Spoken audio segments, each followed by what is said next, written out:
Good day everyone, welcome to our 365 daily devotion. Our topic for today is We are God's masterpiece. So our scripture for today is Ephesians 2 verse 8 to 10.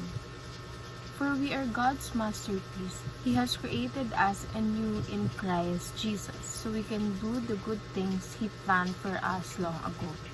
So, nilalang tayo ng Diyos ayon sa kanyang larawan, and we are the masterpiece of God. Kagaya nga ng first teaching, we are God's masterpiece. Sa lahat ng ginawa ng tao, sa lahat ng ginawa ng Diyos, di ba ginawa ng Diyos ang langit at lupa, ginawa niya yung mga hayop and everything in this world, ginawa yun ng Panginoon. And tayo yung huling ginawa ng Panginoon, which is nung day 7 ng creation. So that day 7, from day 1 to 6, sinabi niya lang, it was good. But nung ginawa na tayo ng Panginoon, ang sinabi niya na is, it was very good. So ibig sabihin, ang Diyos mismo ang nag-acknowledge sa sarili niyang gawa dahil sa pagiging Christ-like natin, sa pagiging masterpiece natin na ginawa ng Panginoon. So, second, God created us in Christ Jesus. So, nilalang tayo ng Panginoon kung saan nilalang niya tayo kay Kristo Jesus para sa mabubuting gawa. Yung mga mabubuting gawa na yon, He planned for us. Lahat yon is pinlano niya na for us long time ago pa. So, third is our purpose is to do good works. So, wala tayong ibang purpose sa mundo kundi ang gumawa ng mabuti. Like, hindi lang naman kasi yung pagsaserve sa God or pagiging servant of God is not all about yung mga preaching or yung mga pastor, yung mga ginagawa ng pastor. It can be through cleaning, through nursing, diba? If you're a lawyer, a businessman, etc. Your purpose to that work is always number one, to do good works. And moving on to application, give our utmost and finest. We always need to give our best because we are the masterpiece. We are able to do things. We can be creative, we can love, we can think, and that is the most precious gift that God gave us. And we need to give our utmost and finest effort to do things because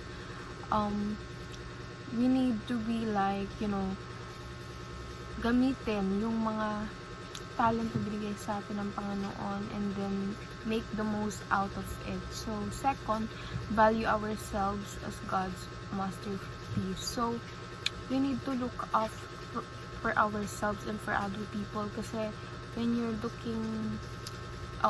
thinking like parang mababa yung tingin mo sa ibang tao or mababa yung tingin mo sa sarili mo, you are devaluing the work of God, the God's masterpiece. Ibig sabihin, kapag nilalait ka ng isang tao, nilalait mo yung masterpiece o yung gawa ng Panginoon.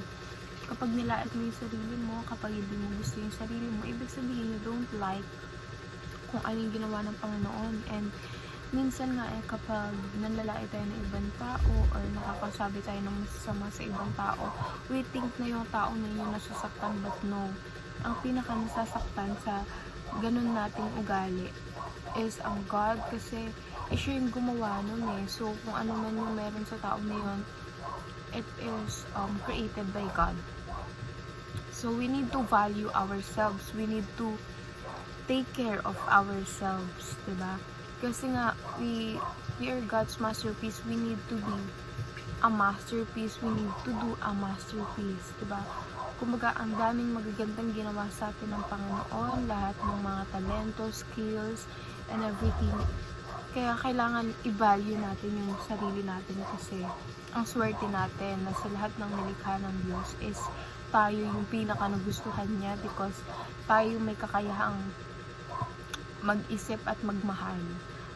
Third and the last one too, the application is offer ourselves as God's instrument. So we need to let God use us to be instrument of sharing blessings, or we need to make ourselves be the channel of blessings. So for example, God bless us,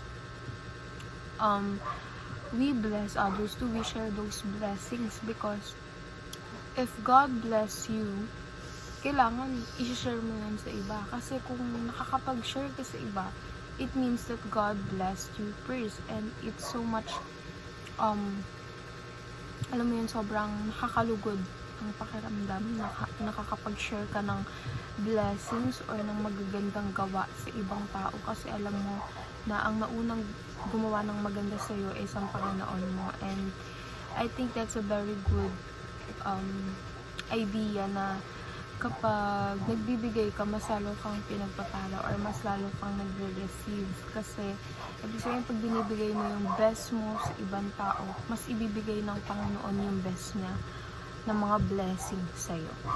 So, yun lamang po, and see you again on our next 365 Daily Devotion.